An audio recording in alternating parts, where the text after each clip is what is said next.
네, 다음 순서는 분야별 국정 정책과 과제 이슈들을 풀어보는 K정책사용법 시간입니다. 오늘의 이슈 먼저 영상으로 확인하고 오겠습니다. 인생 가장 찬란한 시기인 것 같습니다. 10대. 청소년의 정신건강 지원이 필요한 것으로 나타났습니다. 청소년 자살 예방을 위한 범정부 추진 대책을 발표했습니다.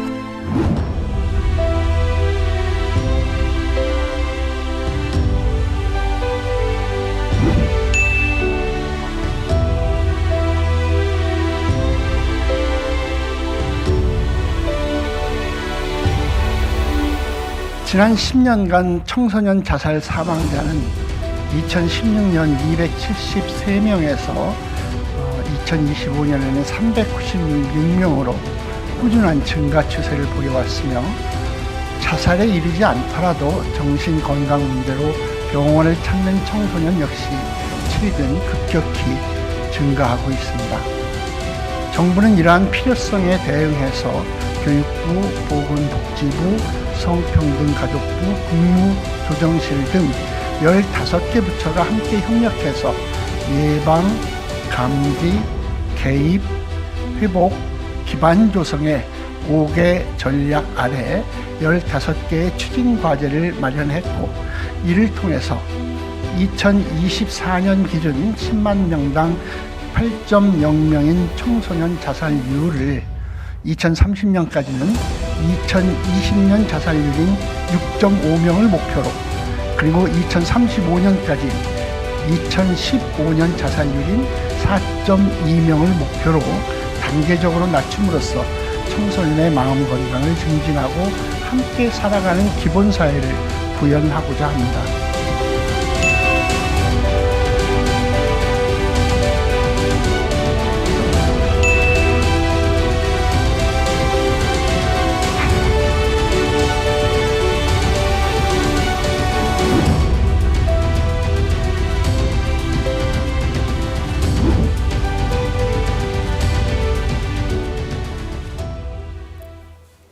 10대 청소년의 자살률이 점차 높아지자 정부가 15개 부처가 참여해서 예방대책을 마련했습니다. 오늘 K정책사용법에서 자세한 내용 다뤄보도록 하겠습니다. 제 옆에 한아름 변호사님 나와 계십니다. 어서 오세요. 안녕하세요. 네, 반갑습니다. 사실 제가 이 숫자 보고 놀랐어요. 네, 이게 뭐 그냥 청소년이라고 이제 막연하게 생각하는데 사실 어린 아이들이잖아요. 10대 말 그대로. 그런데 사망자가 이렇게 많다는 것도 다시 한번 놀랐고, 이게 증가 추세라는 거지 않습니까? 근데 여러 가지 좀 짚어볼 부분이 많습니다. 일단 그 변호사님 보시기에 개괄적으로 어느 정도 심각한 수준인가요? 우선 우리나라 전체 자살률이 세계 수준급이라는 것은 모두들 알고 네, 있을 거의 겁니다. 1위죠. 네. 예. 근데 이번 결과를 봤을 때 작년 한 해만 해도 청소년 자살률이 총 369명. 네. 393명인 396명. 네. 96명에 이른다는 것은 사실 지난 10년을 통틀어서 가장 역대 최고치이기도 하고요. 그리고 꾸준히 상승한 겁니다. 계속해서 범정부 대책이 나오고는 있지만 네. 그렇게 해서 계속 상승한다는데 문제점이 있는 것이고, 그럼 실효성에 문제가 있다는 게 지금 지적이 많이 나오고 있는 거고, 네. 또 지금 남녀 비율에 따라서는 성인과 달리 여학생 비율이 높다는 것도 또 특징입니다. 아, 그렇군요. 네. 네. 그리고 이제 이게 지역적으로 봤을 때는 이제 자살 통계를 보면은 서울이나 경기권에 어떻게 보면 자살하는 인구의 연령이 많이 낮다는 것도 좀 주목할 만한 점입니다. 네. 그러니까 서울 수도권 이쪽에 연령이 더 낮아진다는 뜻입니까? 네, 서울 지금 이제 매년마다 우리나라에서 자살 통계를 내고 있거든요. 네. 거기에 확인해 보면은 서울이나 경기 지방에서 자살하는 학생 수가 어떻게 보면은 타 지방보다 많다고 볼 수 있습니다. 뭐 인구, 그러니까 밀집돼서 이제 비율도 확인을 해봐야 되겠습니다만 네. 일단 더 많다. 그리고 연령이 좀 낮은 그런 특징을 보인다. 예. 개괄적으로 이렇게 설명을 들었고요. 이게 변호사님 말씀하신 것처럼 정부가 여러 대책들을 나눴지만 꾸준히 늘어나고 있고 2016년 이후 뭐 한 45% 증가했다라고 얘기를 합니다. 그래서 정부가 15개 부처가 이제 힘을 합쳐서 뭔가 대응책을 마련했다고 하는데 어떤 것들이 있는지, 그리고 일단 그 전에 10대 자살률이 이렇게 늘어나는 이유, 우리가 막연히 대충 어떤 상황인지 이해는 갈 것 같아요. 그럼에도 불구하고 자살률이 늘어나는 이유를 근본적으로 어떻게 보시는지요? 우선 뭐 전체 자살률과 비슷한 부분은 어쨌든 정신 건강 문제가 가장 손꼽을 수는 있겠지만은 네. 청소년에게 좀 독특하게 지금 벌어지고 있는 양상 중에 하나는 SNS 환경이 많이 변화했다는 겁니다. 그렇죠. 네. 특히 이제 SNS 환경 같은 경우에는 요즘에 각종 범죄에도 사용이 많이 되고 있고 우리가 요즘에 많이 주목하고 있는 학교 폭력이나 네. 아니면 디지털 성범죄 이런 곳에도 많이 수단으로 사용되지 않습니까? 그런데 그에 비해서 학생들의 SNS 사용이라든지 그런 것들이 좀 절제가 부족한 면이 있고 네. 성인들에 비해서는 뭐 성인들도 마찬가지겠지만은 노출의 됨에 따라서 자기 어떤 정신 건강 문제에 많이 휘둘릴 가능성도 있고 뭐 상대적으로 그 비교 의식이라든지 네. 그리고 상대적 박탈감이라든지 그런 부분이 많이 도드라지고 있어서 아무래도 첫 번째 문제가 그런 것 같고 그다음에 청소년들이 또 두 번째로는 성인들에 비해서 네. 도움을 요청하는데 좀 미숙합니다. 예를 들어서 이제 정신건강 문제 같은 경우에는 적극적인 치료가 필요한데 네. 네. 미성년자이다 보니까는 그런 치료나 어떤 그런 개선 행위에 이르기 위해서는 100% 어떻게 보면은 성인의 도움을 받아야 되거든요. 그렇죠. 의존적일 수밖에 없습니다. 네. 자력구제하는 게 쉽지 않기 때문에 그런 의존적인 문제도 있는 거죠. 그거는 뭐 물론 성인들의 책임이죠. 이렇게 좀 지원이나 이런 것들이 성인에 비해서는 더 강력하게 들어가야 될 필요가 있다라는 거고요. 세 번째 문제는 이거는 고질적인 문제인데 감지가 잘 안 됩니다. 네. 청소년들 같은 경우에는 지금 우리 통계에서 또 보시다시피 396명 중에 네. 243명, 그러니까 거의 40%에 육박하는 학생들이 학교 밖 청소년들이거든요. 학교 밖 청소년. 네. 네. 근데 지금까지의 대책은 학교를 중심으로 학교와 가정을 중심으로 이렇게 지원을 하고 대책 마련이 이제 주가 됐다면 네. 사실 학교 밖 청소년이라는 이런 학생들은 학교하고 가정에서 고립된 학생들이라고 할 수 있거든요. 네. 그런 학생들까지 어떻게 보면 좀 아우를 수 있는 정책이 나와야지 실제적으로 어떻게 보면 이게 거의 반수를 차지하는 그러네요. 학생이거든요. 네, 비율이. 네. 그래서 이 부분까지 좀 들어가야 됩니다. 그래서 이 세 가지 문제가 가장 큰 청소년 자살의 특징이라고 좀 저는 보고 있습니다. 이 과거에는 이제 사실은 학업 스트레스, 학업 경쟁이 없었던 시절이 언제 있었습니까? 특히 우리나라처럼 교육열이 좀 심각한 국가들은. 그래서 뭐 저희 때도 마찬가지고 그 이후도 마찬가지인데 학업 경쟁은 더더욱 심해지고 있고 또 이걸 요청할 수 있는 그런 상황이 또 안 되는 학생들도 많고 게다가 지금 말씀하신 게 가장 또 핵심적으로는 SNS가 확산되면서 그 안에 하나의 또 감옥이 만들어진 거잖아요. 그게 놀이이기도 하고 사실 감옥이기도 한데 그런 얘기들 많더라고요. 2007년 이후부터 여러 가지 또 사회 현상들, 병리 현상들이 일어나는데 2007년이 딱 아이폰이 처음 세상에 나온 해지 않습니까? 그러네요. 네네. 그래서 2007년 이후 뭐 자살률과 뭐 여러 가지 우울증 뭐 이런 것들에 대해서 통계들이 참 많은데 이런 것들이 다 영향이 좀 있어 보입니다. 그런데 아까 변호사님 말씀하신 거 보면 성인들과는 달리 여학생이 유독 또 자살률이 높다고 하는데 이 SNS 또 연결된 것 같아요. 어떻게 보십니까? 뭐 여학생과 남학생의 차이가 아주 크게 도드라진다 뭐 이렇게는 보이지 않고요. 성인과 비교했을 때 네, 성인의 경우는 남자의 자살률이 거의 2배 가깝거든요. 2배 정도. 네. 네. 그렇다고 봤을 때 그에 비해서 청소년들 같은 경우에는 여학생이 조금 더 높다. 이렇게 되면은 성인과는 완전 다른 양상인 거죠. 그러네요. 이것을 정신 건강 전문가들이 설명하기로는 이제 여학생이 좀 더 어떤 심리적이나 정신적인 장벽이 조금 더 취약할 수 있다 이렇게 설명하는 부분도 있지만 네, 조금 더 10대 때 예민하다 뭐 이런 예. 감각입니까? 네. 뭐 그런 예민성의 문제, 정신 건강 자체의 문제 이런 거를 꼽을 수도 있겠지만은 저는 모든 다른 조건이 다 동일했을 때 여학생의 주변 환경이 뭐가 바뀌었을까라는 걸 생각해 봤을 때 네. 최근 대두되고 있는 것이 이제 여학생 대상으로 하는 이제 디지털 성범죄. 많죠. 예. 네. 특히 지금 2, 3년 사이에 뭐 딥페이크라든지 아니면은 뭐 불법 동영상 촬영이라든지 그런 디지털 성범죄에 굉장히 많이 노출됐습니다.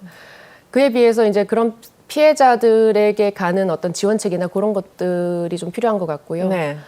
그런데 이제 성인 여성들도 뭐 마찬가지겠지만은 그런 피해 학생들이 단순히 이제 도움을 요청하기가 쉽지는 않습니다. 그렇습니다. 네. 10대들의 특징 중에 하나가 자신의 어려움을 성인들에게 도움을 요청하는 특히 가정이나 엄마나 아빠나 부모님이나 뭐 선생님에게까지도 말하기를 극도로 피하는 경우가 많아서 네.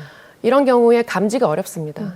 그래서 그런 특징들 때문에 좀 그렇게 된 게 아닌가 싶고 네. 뭐 범죄까지 아니더라도 요즘 급변하고 있는 SNS 환경에서 아까 말씀드렸다시피 뭐 비교 의식이라든지 뭐 이런 것들이 많이 작용하는 것을 한 가지 좀 변화된 사례라고 볼 수 있습니다. 네.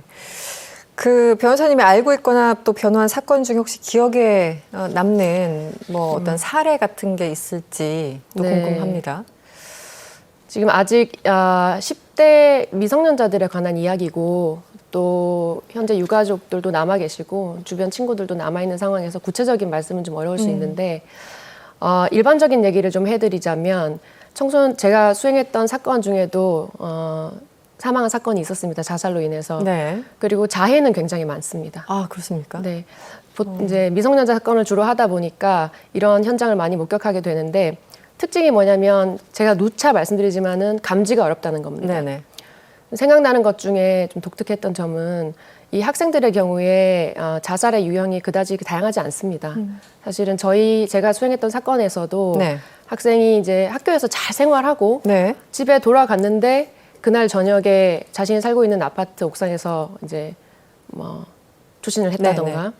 아니면은 그 친구들이랑 잘 놀고 있는 상황에서 갑자기 이제 아파트 옥상으로 올라가서 뛰어내린다던가 하는 사건들이 있었는데 제가 그 사건에서 CCTV를 이렇게 봤을 때 그 자살 직전 CCTV를 돌려봤을 때 친구들과 재미나게 노는 장면이 있거든요. 그래서 그런 거를 어떻게 확인했을 때 설명해야 될까? 네. 과연 외부에서 어떠한 노력도 없이 감지할 수 있을까?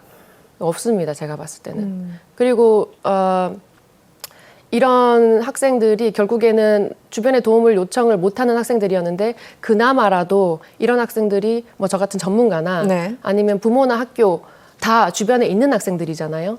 그런데 만약에 학교 밖 청소년들이면 어떨까? 더욱더 감지가 불가능하다고 저는 사건 수행하면서 많이 느꼈습니다. 그게 이제 최근에 참교육이라는 그 뭐 드라마가 굉장히 인기고 여러 가지 논란도 있지만 저도 처음부터 끝까지 다 봤습니다. 그냥 네네 정주행을 했는데 그 안에 지금 벌어지는 일들이 다 그냥 약간 과장된 장면들도 물론 있겠지만 다 나오는 것 같아요. 지금 말씀하신 것처럼 학생들 뭐 투신 사건부터 SNS로 어떻게 불링이 이루어지고 있는지, 왜 말을 못하는지, 말해봤자 선생님들 외면하는 경우도 있고 뭐 극히 맞습니다. 일부겠지만 예.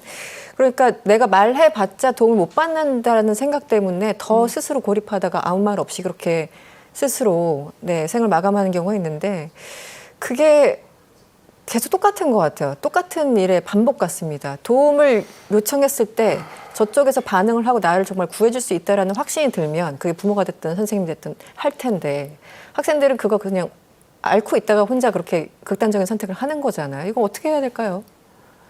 방법이 사실은 없고 제가 이 질문을 왜 드리냐면 아까 말씀해 주신 것처럼 그냥 웃고 아이들하고 그냥 같이 놀다가 갑자기 그런 선택을 하는 경우는 사실 설명하기 참 어려운 부분이 있거든요. 맞습니다. 네네. 뭐 감지라는 부분 말씀하시는 것 네네. 같은데요. 지금 이번 대책에도 들어가 있지만은 AI를 통해서 만약에 SNS나 온라인 글 사이에서 뭐 자살이나 자해나 이런 관련 글이 뜨면은 그걸 감지해서 그 학생에게 실질적으로 개입을 해가지고 도움을 주겠다. 이런 게 또 5대 과제 중에 하나거든요. 네. 굉장히 환영할 만한 일인데 네. 최근까지도 사실 그런 일을 하는 분들이 있습니다. 직접 사람이 수기로 네. 온라인 글이나 이런 것들을 다 확인을 해가지고 자살 징후라든지 이런 게 포착이 되면은 네. 개입을 할 수 있게끔 지금 사람이 직접 하고 있습니다. 그 어떤 지금 뭐 정부 기관이나 또 부처에서 하는 겁니까? 부처에서 하고 있습니다. 네. 그렇게 하고 있는데 그것을 감지를 좀 더 높이기 위해서 AI를 이제 투입해가지고 그런 단어나 네. 자살 관련 징후를 포착해서 적시에 개입을 하겠다는 게 이번 또 과제의 특징 중에 하나거든요. 말씀하신 것처럼 아이들이 도움을 쉽게 요청하지 못하기 때문에 네. 이거는 철저하게 성인들의 문제입니다. 아이들이 말 못하는 문제는 아니고요. 네네. 성인들이 어떻게 적극적으로 개입할 것인가 하는 것은 두 가지로 나눠야 될 텐데 학교 안에 있는 학생들과 학교 밖 청소년들을 나눠서 네. 학교 밖 청소년들은 범정부 개입이 분명히 필요합니다. 네, 학교만으로는 안 되고요. 그렇죠. 네. 학교 안 청소년들에 대해서는 지금 위센터나 이런 이제 뭐 상당히 활발히 진행되고 있지만 통계를 보면은 자살 시도했던 학생들한테 그 사전에 저희가 지금도 하고 있지만은 뭐 설문조사 같은 거, 심리검사 같은 거 합니다. 네. 그런데 자살 위험군 아이들이 심리검사나 설문조사했을 때 고위험군으로 안 나타납니다. 철저히 그래요? 잘 숨겨요. 그래서 그렇군요. 그런 네. 전통적인 방식은 조금 한계가 있다. 그렇기 때문에 지금 현재 갖고 있는 인프라가 결국 학교 내에서는 위센터가 있고 교육청에서도 학교 내에서는 위클래스가 있고 네. 교육청에서도 위센터가 있는데 네. 그런 센터 내에서 전문 인력들이 좀 아무래도 적극적으로 좀 면대면을 하는 게 좋겠죠. 지금 단순 뭐 심리 검사랄지 그걸로는 걸러지지 않으니까. 네. 네네. 그래서 어떻게 보면은 좀 뭐 라포라 그러죠. 네네. 그런 걸 길러야 되는데 그런 것들은 어떻게 보면 수작업입니다. 그렇죠, 그렇죠. 예, AI에만 엄청난- 기댈 수는 없는 거죠. 네네. 그래서 그런 인력들에 대한 적극적인 예산이 좀 집행되는 것이 필요하다고 봅니다. 그게 그 라포 형성을 통해서 이 학생들이 말하게끔 계속 어떤 친화, 그 친밀감 이런 것들을 쌓아야 되는데 그게 엄청난 에너지와 시간, 특히 국가에서 이게 정책적으로 한다면 또 비용도 들어가는 문제이기 때문에 상당히 어려운 건 저희들도 이해를 합니다. 어쨌든 말씀해 주신 김에 지금 이제 정부가 아까 교육부 장관도 나와서 얘기했지만 단계별 5개 전략 그리고 15개 과제로 구성됐다고 하는데요. 이 5단계 전략, 과제 어떤 내용들인지 설명 부탁드립니다. 네.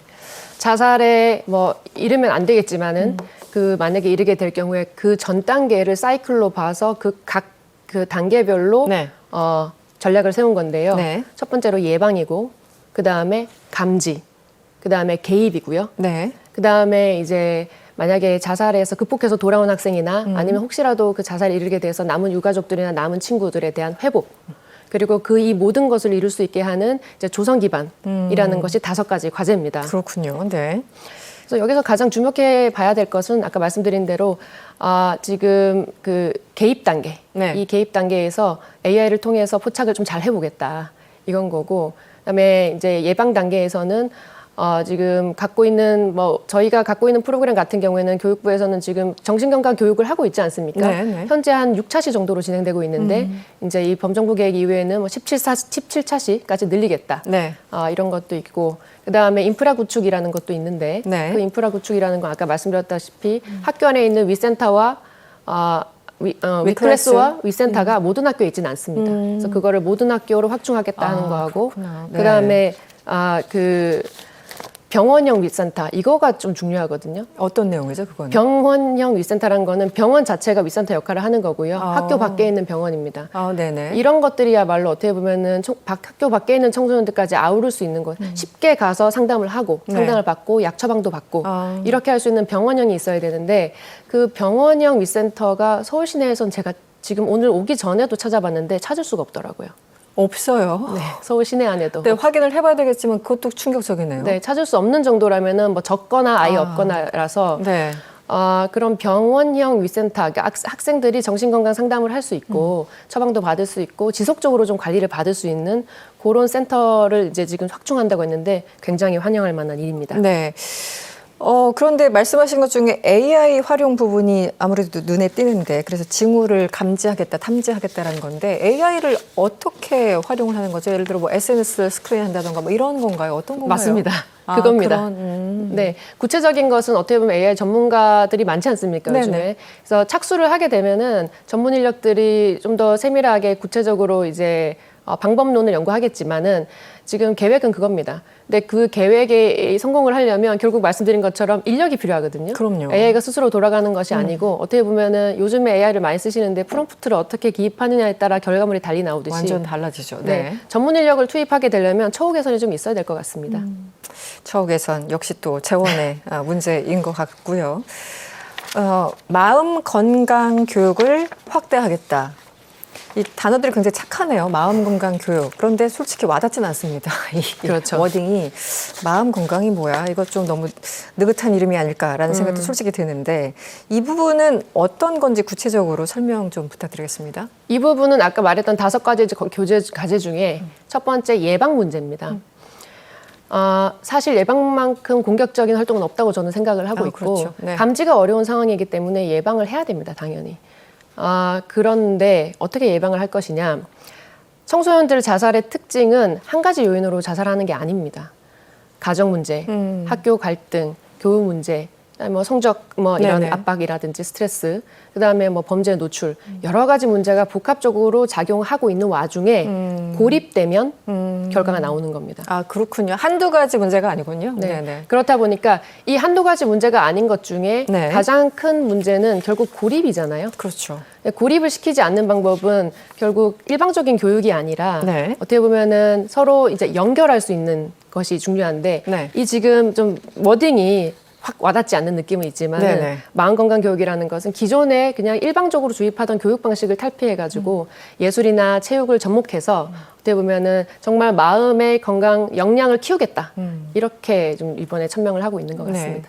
그런데 내용적으로 보면 어쨌든 그런 고립감이나 소위 그 학생들이 느끼는 그 복합 위기를 좀 해소하기 위해서 정부가 좀 나서겠다라는 내용으로 이해될 수가 있겠군요. 맞습니다. 저희들이 시간이 많지 않아서 마지막 질문을 좀 드려야 될 것 같습니다. 지금 자살률, 10대 청소년 자살률이 급격하게 늘어나고 있고, 그래서 정부가 일단 목표로 하는 게 대략 10년 뒤에 2035년까지 이 자살률을 뭐 완전 제로를 만들면 제일 좋겠지만 그렇게까지 할 수는 없으니까 어쨌든 절반으로 낮추는 게 목표라고 하는데 어떤 좀 조언을 해주고 싶으신가요? 절반은 정말 쉽지 않습니다. 우리가 지난 2016년부터 지금까지의 10년을 바라보면은 네. 40% 이상 상승했거든요. 절반으로 낮춘다는 것은 2016년으로 되돌리겠다라는 또 겁니다. 그런 얘기네요. 네. 네네. 그만큼 어렵습니다. 그동안 상승분만큼 내려가겠다는 건데 무조건 어렵진 않습니다. 핀란드나 일본처럼 성공한 나라들이 있습니다. 그런 나라들의 특징도 지금 이번 정부가 내세운 것처럼 연결을 가장 중요시하게 생각을 해서 그 지원이 끊이지 않게끔 해왔거든요. 그리고 교육부라든지 범정부에서만 문제될 것이 아니고 미디어도 굉장히 중요합니다. 미디어요. 네. 네. 미디어에서 SNS뿐만이 아니고 미디어도 어떻게 보면 학생들이 가장 많이 노출되는 외부 환경 중에 하나거든요. 그렇죠. 네. 거기서 이제 자살 요인이 될 수 있는 그런 환경적인 것들을 어떻게 보면 가이드라인이라고 해야 될까요? 그런 것들도 적극적으로 협조가 필요할 것 같습니다. 아까 성공 사례가 일본하고 또 핀란드. 핀란드. 거기는 지금 뭐 대폭 절반 이하로 낮추고 이런 상황입니까? 네, 어떻습니까? 많이 낮아지고 있었습니다. 네. 지금 거기는 감소 추세인 거죠. 감소 네, 추세다. 지금 우리나라의 가장 큰 문제는 다른 나라보다 사망하는 학생이 많다는 게 아닙니다. 증가 추세라는 추세가. 추세가 중요한 겁니다. 빠르고 많다. 네. 일단 가까운 일본에서는 어떤 효과를 누렸는지 일단 거기서부터 다시 또 출발을 할 수밖에 없는 그런 상황이 아닌가 싶습니다. 네, 청소년 자살률 낮추기 위해서 정부가 대책을 마련하고 있는데요. 자세한 설명 들어봤습니다. 도움 말씀 주신 한아름 변호사와는 여기서 인사드리겠습니다. 오늘 고맙습니다. 감사합니다.